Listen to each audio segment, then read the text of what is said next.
In the beginning was the Word, and the Word was with God, and the Word was God. Through him all things were made.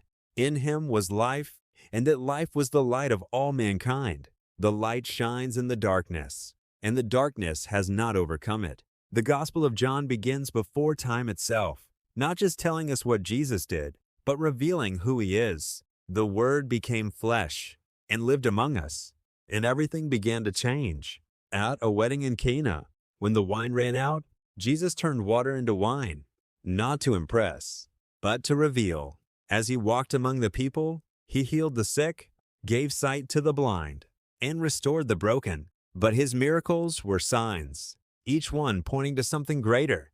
He fed thousands and said, "I am the bread of life."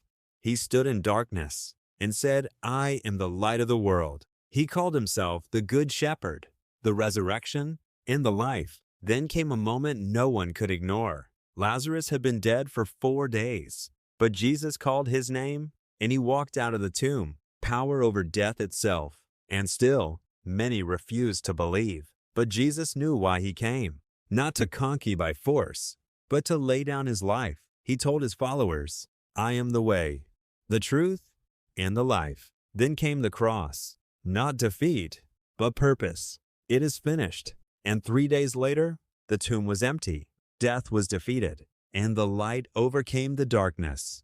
This was written so that you may believe that Jesus is the Son of God, and that by believing, you may have life in his name. So the question remains, who do you say he is?